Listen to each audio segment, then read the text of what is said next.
Welcome back, boys. I don't even know where the center is for my camera in this new setup. KG's got a new setup. She's not even sitting in the middle either. But Hello, hello, hello. new look, I guess. Well, everything is different now. But welcome back, guys. Welcome to the Hello. Lonely Road. We are here. We Not are only our here. journey to be a better human, but yours as well. The Absolutely. Lonely Road, but we're here to support you guys. Yeah, we want to take our own grief and trauma, and while healing our own grief and trauma, maybe we can touch somebody else who wants to do the same. So that's why we're E- here for anybody new. Exactly. It's been a little bit. We pre-recorded a whole bunch and then we all got sick and Yeah, everything acted like the world ended. It was fun. yeah, it was great. But that's the best thing. We get to, do as much as we can and pre-record. And when we have those times, we get to take care of ourselves. And that's what this is all about, right? It's not about pushing through. We need to take care of ourselves. Yeah, no, I normally don't get sick, but god damn it, those couple illnesses that me, the kids, and everybody else got in the past like 3 months have been horrible. Yeah. Yeah, it's been And it's been tough.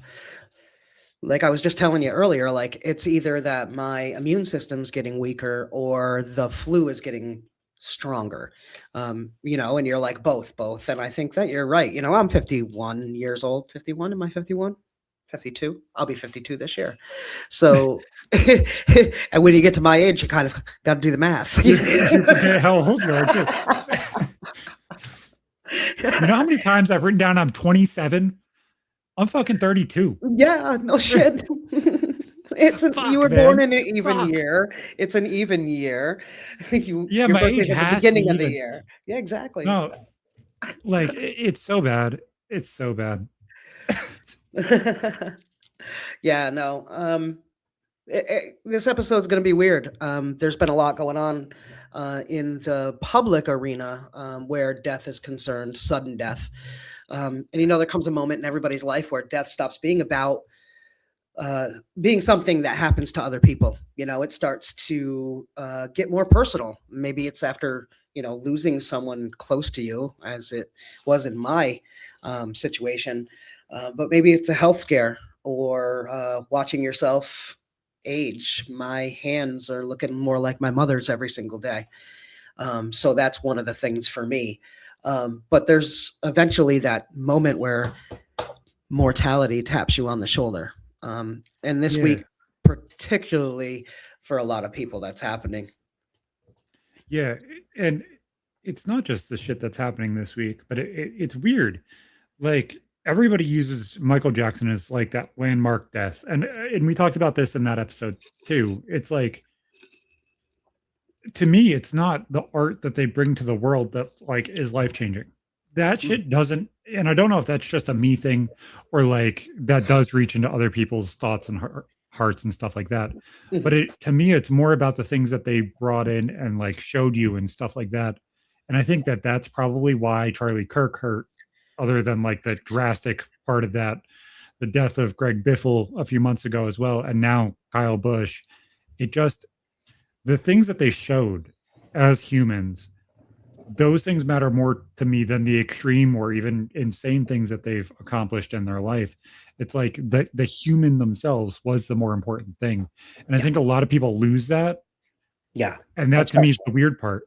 especially in Like, public figures. Yeah, I thought that that's what you guys were always like so depressed or sad about. Like, who fucking cares if there's another Michael Jackson song that comes out? And I would even say that about like my favorite artist, about Eminem. You know what I'm saying? Like if he died after Encore came out, dude, I lose my favorite CD of all time. But guess what? You never knew it would have happened. It's okay. Shit happens. But Mhm. like the things that they add to the world, and I don't know if this is just me becoming like more aware of what the world is or even my own mortality. Right. Like the things that are like portrayed from these people are the things that now stand out more. And it's like Michael Jackson wasn't that big of a deal. He kept his entire private life private. So Hmm. you didn't see those things. So it's like, how big of a collapse would that have been if he was a public figure, even in his private life? Right. Right.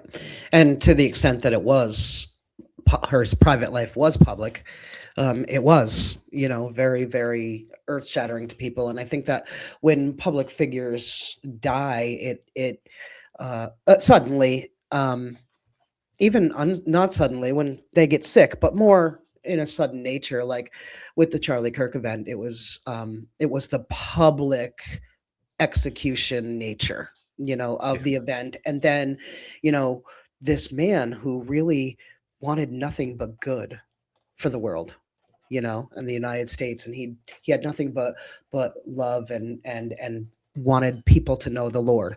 And it's amazing how um impactful, it was, after that death particularly. But then you come to someone like, Kyle Busch, and you see, I'm not a racing not Yeah. fanatic, but you are, and I have other family that are, and family that was actually at Watkins Glen camping last weekend. And it's just amazing that one day they could be on the top of the world, and then the next day their son and their wife, their daughters, standing there without them, but the whole NASCAR community behind them. It's just a different kind of grief. It's a different kind of realization. And it even hits the young, like you're 32 and you're talking about how your view, of mortality is changing from, so what that there's not another Michael Jackson song, to, but look what he brought to the world. Yeah.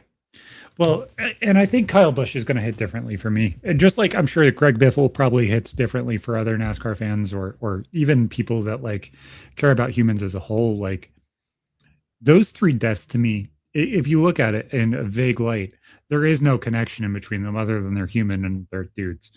But like if you look at the people that they were and the things that they did for people, it's heartbreaking. Charlie Kirk was trying to show the positive light for even different discussions that some people don't want to even have. Right. You have Greg Biffle, who like went out of his way and put himself in dangerous situations with his helicopter and stuff like that to drop off aid during hurricanes last year. And then you have Kyle Busch, who has him and his wife were in the White House this year trying to get funding and stuff for in vitro fertilization. And postnatal care and stuff like that. And Mhm. it's just like, guys, just because you want to portray somebody as a negative light in some way, or some fashion, or whatever, doesn't mean that they don't add positive to it. And that's like the start of this conversation. Like, I first, like I loved the story of Kyle Busch because he was the asshole that like was the non-challenge kid that absolutely just had the skill. Like I heard this crazy fucking story that was a short that I guess he filmed for something. And he's like, "Yeah, I was 13 and I was racing in a league that I was not even supposed to be in until I was 16. I raced in that league until I was 15. And you want to know how I got caught? So I was racing really, really rough with this fucking like 35-year-old guy, and we were beating and banging for like third. I shove him out of the way on the last lap, and he runs up to my car and rips off his helmet, and he's sitting there with his finger in my face, screaming at me. He's like, I know he's waiting to hit me. So I do the smart thing, and I take my helmet off, and he's like, ah, shit. And he gets up, and he walks away from my car. He's like, for damn sure. He's like, motherfucker, this dude's 15, and I can't hit him yet. He's a So he kid. calls up the newspaper, and he's like, how old is this kid? And they're like, he's 15. He said, shit.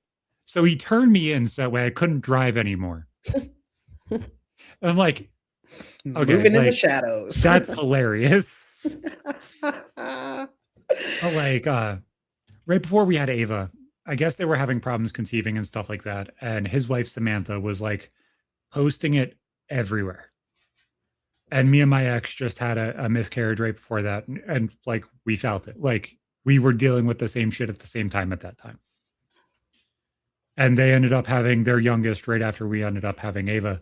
So like I've always kind of like she kept up with them because of that. I kept up with Kyle because like, everybody wants an asshole to be the butt of the story sometimes. Right. And just looking at it and being like, dude, my son likes doing the same things I do. So like seeing his relationship with Brexton and stuff like that was heartwarming because it's like, dude, seeing a dad that's in the picture is fantastic. Everybody wants to see that. That's the bare minimum. That's what you're supposed to do. But knowing that your kid has those fucking skills and you're going to push your kid to do the best they possibly can, dude, that's unmatched. And Yeah. like, it sucks because there's not very many fucking guidebooks on how to do that. No, there's not a guidebook. There's not. You just have to follow the blueprint of what you are given, and either that's a blueprint for the way you don't want to go, or it's a blueprint for the way you should go. Yeah. You know what I mean? I mean, he was, as far as Kyle Busch is concerned, he started out real reckless. He started out real, rough around the edges. But when he became a father, when that boy was born, he softened up, and the rough edges, they were still edges, but they rounded out. And you can see the relationship between the two of them. Um, in just again, wasn't a and I am not a racing fan, so I can't say that I'm even viewing it from the inside, but viewing it from the outside, on the you can see just the relationship that he fostered with his son, and that's commendable to say the least. Yeah. So I guess his birthday was this last week too. Yeah. It was 2 days before he passed. And they were sitting there all celebrating together and stuff like that. And it's like that's so heartwarming. And then I was in the bathroom taking my morning shit like everybody does, scrolling on Twitter. And then somebody screenshotted Brexton's Facebook profile picture change after Kyle was announced dead Hmm. to Kyle wrapping his arms around him when he won his last race. And I just started bawling as I was shitting because it's like, that's so Hmm. sad. It is. But it's like when you have those days, like I did for my neck surgery and stuff, where it's like, I don't know if I'm coming home. Like, regardless of what that percentage is, you get that you get that weird kind of feeling of like, what would everybody's impact be? Like, Yeah. who would feel it, actually feel it, not just like these people. Like, yeah, that outreach is going to be felt by 20, 30 people, and like 5 or 10 of them are the real people, and then there's like the extended people that are doing it for whatever, and then there's people that will never feel it, and it's just like, what is that? What does that actually look like, or begin to? It's weird going from at 14 years old attempting to now being 32 and sitting here 20 years later and being like, whoa, it's weird realizing how many people actually feel it. Yeah. The moment you realize you won't live forever, like, yeah, I mean, your brain knows that you won't live forever, and you're always told that you're not promised forever. You will die. There's a time in your life where you learn that as a child, but the moment you actually realize and internalize your own mortality and that you won't live forever is it's a it can't be explained really in human language. It honestly Yeah. can't. It's just this kind of a shift inside you, and people kind of deal with that differently. Like, I mean, personally, I'm going through menopause and I am feeling all kinds of different things. It's funny because Yeah. I'm going through menopause, and I never really thought of myself as, like, I've always my view of myself has always been kind of younger. I am Yeah, it's getting weird. old. You know what I mean? It is that thought right there is the weirdest fucking thing in the world. Because like I'm sure that in some people's eyes, I'm a lazy man child who plays video games and spends time with my kids and will eat garbage and not really care. But it's like, what is it? Like I understand that like there is no actual answer to this because it's something that like brings me joy and brings my kids joy and stuff like that. But when do you stop playing video games? When do you like stop turning on the TV and you start to read a book and that's the only thing you do with your life? Whereas like life's so different now that the ages really don't matter. And ages are now just blended together and it's just like at some point you start getting sick and shit ends. Or Yeah. do you just like change everything at some point and then you become an old fuddy-duddy who like sits with a thumb up their ass and you have nothing else to do other than that? Yeah. Like Yeah. it's It's really weird. weird. It really is. A lot of things can make you feel your own mortality, you know. Um, Grief can make death feel personal instead of abstract a lot, especially when it's close. Like it's different for everybody, obviously, just like grieving is and trauma is. But I really feel like some people deal with it so much differently. You know what I mean? Like some Yeah. people become completely anxious about it, and avoid thinking about it completely. That used to be me. And death. I used to get really, really anxious and not and totally want to avoid the subject. Um, and some suddenly start healing old wounds within themselves. You know what I mean? That was part of the turn for me. I absolutely started my healing journey when I realized how fragile life was, and I mean, a lot of things changed around my mom's death, and that was definitely one of them. Some people become more hard, some people become more soft, some people just kind of start living by the seat of their pants because they know time is limited. Something That's different what's happened. changed in me. Yeah, yeah, And it's weird. I can draw it to a specific time and it's not my separation, uh-huh. which would be the time where you'd be like, okay, well, that makes sense. Your divorce is like that line. It's not. And that's the weird part because I would think that it's there too. I can Maybe. draw it down to almost a specific thing. And it was something Madison said.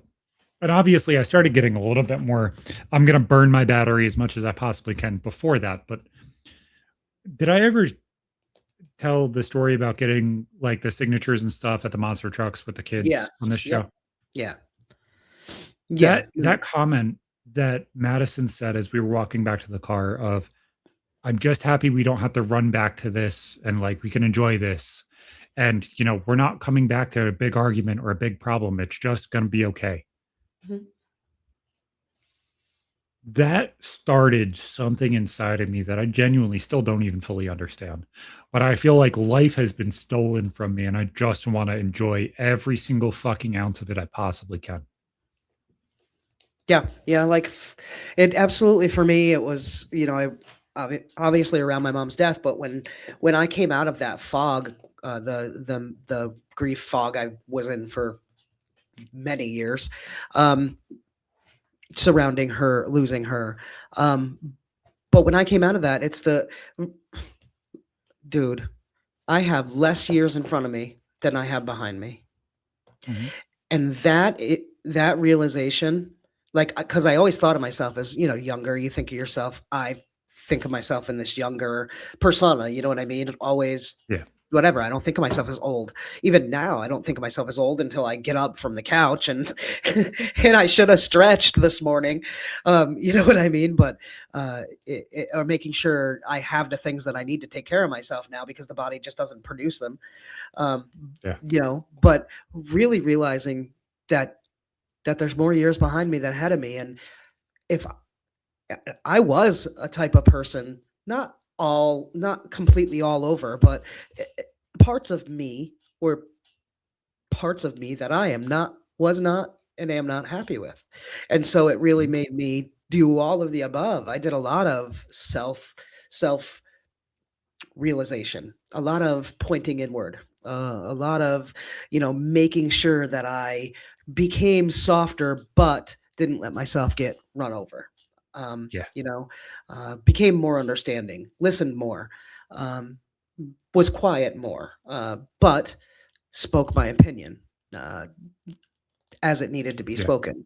I it's really weird to have a realization that living a full life, not having an accident or living life in any kind of, you know, other way, then naturally it's really tough when you get to, at 40, I was like, okay, 40 is you're right, kinda at that half mark. I expect to live between 70 and 80 if I'm lucky. My mom was 66. So if I live past that, I'm on borrowed time, you know what I mean? In my mind. But Yeah, I've stupidly always expected 69, not only because he funny number, but like it's poetic with me of how obnoxious I am that that yeah. would be the answer. Like I had a weird realization the other day. It was right before Maddie's birthday. I looked at Brie and said, half of my life now has now been being a dad. Mhm. Yeah, I Oh, know she's 15, but like you have that year beforehand of like understanding you're gonna have a kid and life changes. mhm. So now for half of my life now, I've been a dad. And that's like weird Yeah, because there's even different stages to that. You know what I'm saying? Like yeah.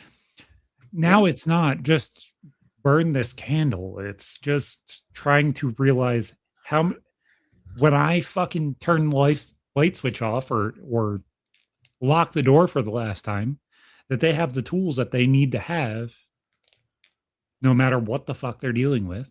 In order to do it themselves the next night. Yep. Yeah.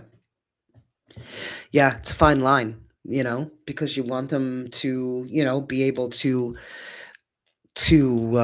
enjoy life, and not think about death. It's really weird because even my 3 and 4 year old grandkids are starting to understand death.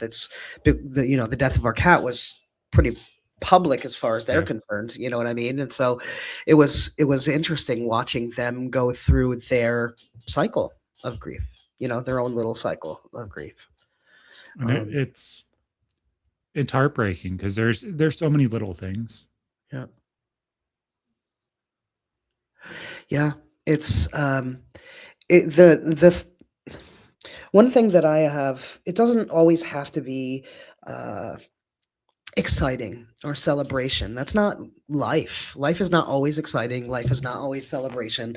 Life is not always getting along with your partner. Life is not always, hunky dory. Life is grand. Mm, It's awareness. It's awareness that the normal Tuesday matters. You know, maybe the awareness that life ends is exactly what teaches us how precious and ordinary that Tuesday really is. Mhm. Yeah, because you never get that time back. And my boss said this on his show, and I fucking love it because he is one of the most TISM driven, ADHD driven person that you've could ever find. He went from being a collegiate swimmer and a fucking surfer to then doing woodworking, like just hobby to hobby to hobby to hobby to hobby. And he's like, guys, live life like it is a fucking throwaway account. Because when you're playing video games or whatever, you'll have your main account that you'll try and like perfect and get 100%. And then there will always be that an account that you start just because what if and let me try it. Stop asking what if and let me try it and just go fucking do it. Yeah. If you hang yourself up on what happens next, the only thing that you're going to do is wonder why. It's important to live life honestly while you're doing that. No, don't Yep, go doing things because for the sake of doing. Make sure that you have an underlying love and for the things that you're doing. Make those things exactly. that you're doing matter. Yeah, exactly. It's like, and I look back at it and I'm trying to say it as like an adult in the situation, but obviously I understand that they affected me too. Yeah. But like my dad's refusal to bring me to the go-kart tracks that way I can make money racing and stuff like that. That should never have been a no. Like if Nick had that offer right now, the answer is yes. Like let's figure it out and do it. Like that's crazy to me. Like when you have once in a lifetime opportunities, they shouldn't be shit on by other people. They should be curated and pushed and everything else. And that's what I'm saying is like if you have the opportunity to go do something, you go and do it. You bring everybody else around. Like that's why I started doing the concerts and stuff for the kids' birthdays, because like I didn't want it just to be, oh, you fucking turned 14. Oh, you fucking turned 15. You are not going to remember at all the thing that you got or the thing that we like. So I You want try to to make them experience. bookmarks almost of like, let's do this big thing. But even if it is a present, let's do something with that thing in order for it to be impactful. Because like, yeah, everybody's on borrowed time. Anybody can go at any day. So Yeah. you might as well drive it like you stole it and keep going. Yeah, at the same time, making sure you're being true to yourself. I feel that it's in my older years. In my younger years, it was much easier for me to abandon my roots or my moral compass, Yeah. if you will. Whereas now it's non-negotiable. There's no Yeah. abandoning the moral compass. There's no trying this to see how it'll work out. No, if No. it's not right, it's not right. Right is right, is Yep. wrong is wrong. And to be honest, that shift has. Yeah, I want to live life. I want to do the things that I want to do to the best of my ability for myself, but at the same time, I want to do that within my own. I want to do right. Doing it within your making sure that you're not going against who you are as a person. Yeah. A lot of people will do that because they feel like it matters what other people think about them. One of the best pieces of advice that I got in my life was it's none of my business what other people think about me. As Yep. long as I'm doing right and going forward, momentum in my life, and doing the things that I need to do, I don't need to check off whether Bobby, Joe, or Susie what they think about what I'm doing. It Yep. doesn't it doesn't even matter to me anymore. It was quite the turn to make, and a lot of people have a really hard time doing that. And I'm not saying, um, don't strive to be the best person that you could be. That's exactly what I'm saying. Strive to be the best possible person that you can be in this life, because you only have one of them. You only have one of them, and you will atone for the things that you put out in the world. But live your life. You're going to have grief. You're going to have strife. There's going to be times where you go through that grief cycle or get stuck in that grief cycle, but stay true to yourself. And it's almost like, imagine yourself in these situations. What happens if you were Kyle Busch and your light switch turn off game ended yesterday and you didn't wake up this morning, or like your kids found you or whatever. Like, if you don't put enough positivity and energy into the things that are around you now, you may never have the chance to do it. Like, it's hard. It's really hard because like I never was the person to do the things that I've done in this past year. Like, I've changed so much mentally, and like I've worked through so much CPTSD and tried to stop connecting things to people and like live in the world that Good, is presented to me. good, good, good. Like, not last weekend that we had Ava, but the weekend before, we went on a hike. And now the listeners, this is like, oh, you fucking lazy piece of shit. No, my dad's world was the woods, and he abused me for years. So like, it was a connection that I had for the longest time. I Hmm. didn't even like going outside and like grilling. It's hard to get past. So we went on this hike, and it was my choice. It was my decision. I was like, we're doing this today. Nice. And it was just like, I want to get the kid out of the house. I want the kid to actually have fun and get her energy out and do the thing. And also, there's always guess and check work with parenting. But my little 5-year-old, who's almost 6 now, was laughing and giggling and having fun and hunting for rocks and finding moss on trees. And like, she walked 3 fucking miles completely by herself. Mhm. When there's people out there in this fucking world saying that she was unable to walk until last year, you're so full of shit. That's not how people work. it just giving yourself validation in this life, or just like holding yourself back from enjoying things in this life, isn't the way you should enjoy life. Enjoying life is actually giving every single fucking day, every single ounce you have, not more, but also the weird one that most people don't understand is also not less. Yeah, Doesn't go ahead. there's a huge difference between the fear of dying versus the fear of not fully living. And I think that's exactly what you're describing there. You know, Yeah, it's a fine line. You're going to have trauma. You're going to have those things that happen to you.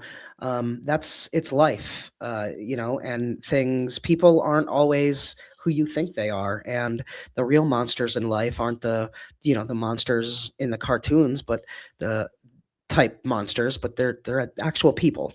And yeah, we have to get through those times, and we have to get through those traumas. I had the same kind of trauma with the town I grew up in, after my mom passed. You know, mhm, and it became almost impossible for me to go down there.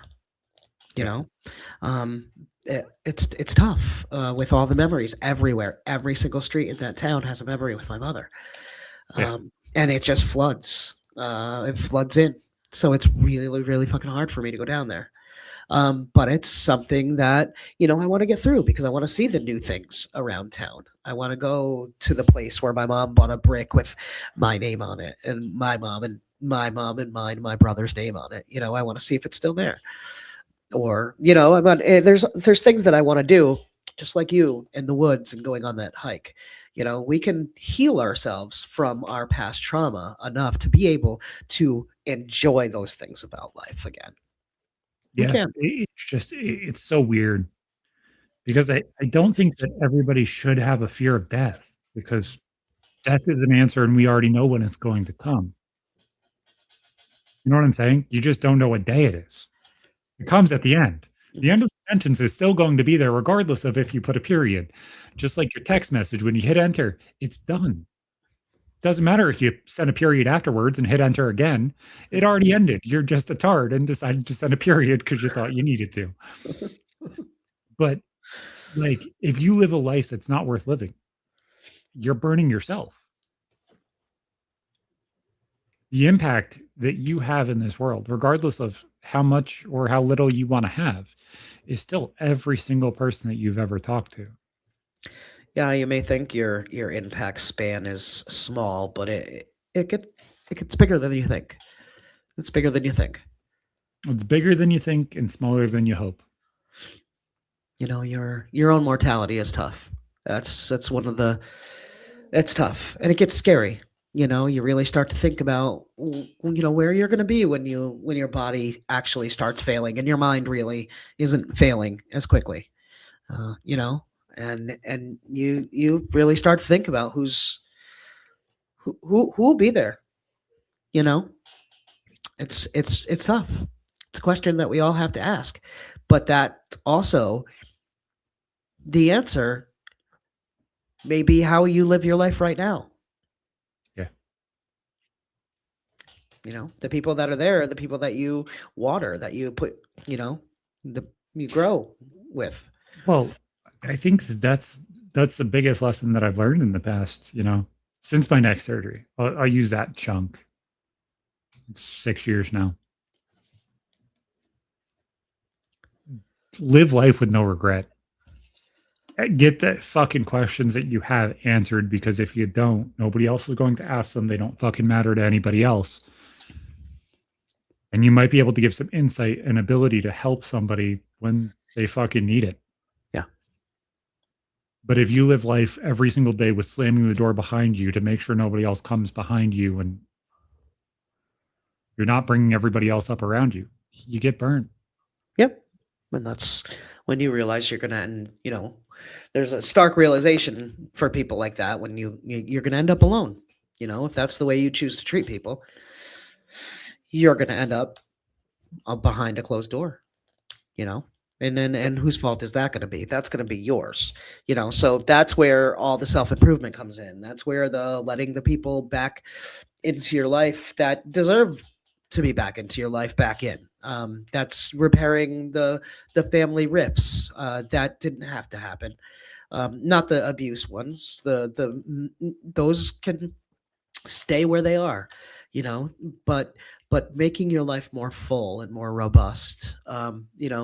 It can either you're figuring out that you have your own mortality and then actually feeling your own mortality. It can either paralyze us or it can wake us up, you know, to do better or be better or heal ourselves or, whatever the case may be in your life, you know. But that random Tuesday matters. Yep. So make the random Tuesday count. Even if it's, sitting next to your partner watching your favorite show and connecting that way. Whatever. Life doesn't have to be spectacular all the time. It's But the energy and effort you put it in and the energy and effort you take out. do the things. If you want to do the things, do the things. You know, Yep. Solitude's great because it's peaceful, you know, but, But take. you can make life peaceful too if you actually put in the energy and effort to make it that way. Mhm. Yep. Agreed. Some people will never understand what I'm going to say, but I'm sure there are a lot of people that will. Life isn't just fostering your own wants, wishes, and the things you want to do. It's actually much, much simpler and much easier than that because everybody says it's selfish. It's fostering everybody else around you and making sure that you are content because your non contentment is the only thing that ruins things for other people. Give the people around you the energy and effort to walk with you and show them the lights that you've dealt with so that way they don't walk into the same shadows and guide them where they actually need to go instead of, you know, pushing people down streets that they are unable to pass. It's not about death, guys. It's about life. Sometimes it's just realizing it hasn't ended yet. I trying to keep my thoughts about my own mortality and the awareness of my own mortality as a clarifier rather than a thief. I want it to clarify my life. I want it to, you know, make me go back in my life and realize where I was wrong and make sure that I'm making the right choices going forward. Because I don't know how many days I have left. I could, something could happen after this podcast or tomorrow or the day after that. Or Um, when you jumped out of the car. or could have happened when I jumped out of the car. There could have been a car behind me It, that was running me over. but like You're right. that's my biggest point. Is like you don't know when it's going to end, so stop trying to predict and figure out when the end is. If you're only living for the end, what are you doing? You're freezing yourself. Yep, there are things that bring you joy. Find them, and you can still have joy in the outdoors, Zach, Mhm. because you are not the sum total of the abuse that happened to you. Yep. And fuck him because he doesn't get to take that away from you. Yep. Good for you. Good for you. And you're fine. You're good after Yep. the hike. You Oh, looked at it. even with my broken ankle, my fucked up fucking ankle that I taped together, and I looked at Brie and I was like, I could do it again. She said, "Shut the fuck up and get in the car." Well, yeah, because, I mean, it was a different light that you were looking at it. You weren't looking at it through the victimhood of a child. You were looking at it through fatherhood and your children's eyes. Yeah. And that's just an amazing change, a clarifier, if you will. Yeah. Death brings clarity to a lot of people, and it should. It should bring clarity. You know, um, I hope it brings. I hope that the grieving process that you might be going through, listening or watching, you get some clarity. on your life or your grief process, make sure that you do that. And when those feelings come up, sit with them, figure out what they're about, and get through them. Because that's what's going to help you push those traumatic memory points away, if you will. It's a natural path on how it happens. It's weird, and I can't really describe it, but it's kind of like you went through the whole thing and you let yourself go through the thing, and you knew you were going to be okay physically, and just going through the thing, and then you get through the thing, and you're able to. Your mind just kind of clears up. Your soul just kind of clears up where it's concerned, Yeah. and it's kind of unconscious work, uh, but still you have to be able to sit with the silence of the feeling that you have where it's concerned. So congratulations getting through that. That's awesome. And I challenge listeners to do the same. Find something within you that's keeping you stuck, something that you love, but that you're not able to do because of some kind of traumatic event. And then see a way that you can kind of navigate through that for yourself so that you can enjoy those things again because you don't have to keep that bad memory tied there. It's learning to actually burn the battery to zero. Like, The I trauma know, battery? no, like the energy of life battery. Like, I don't know about you, but when I fucking sit down, my phone is dead when I lay down in bed. Probably because I have too many fucking podcasts that I'm listening to throughout the day. Absolutely. But like when I lay down in bed, guess what? That is my time to recharge. It's recharging me and recharging my phone and recharging life. But guess what? My battery better be at fucking zero too. It doesn't matter if it's a sick day and I'm sick as hell. That battery is I've given everything I possibly can. If you live in a battery surplus of what life is, there's more you can do, and there's more that you can put out into this world and do better for yourself.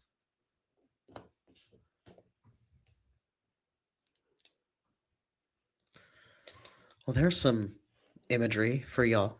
The battery. Yeah, I mean, you think about it. You have to energize yourself. So you run your battery to zero every day. You're saying that you want to make sure that you give every day your all. Yeah. Got it. Because if you don't, like, in all honesty, if you go to bed and you're like, dude, I still could run a marathon, why the fuck aren't you? You know what I'm saying? Like, there's so many things that I go through on a daily basis, and I try and burn as much as I possibly can.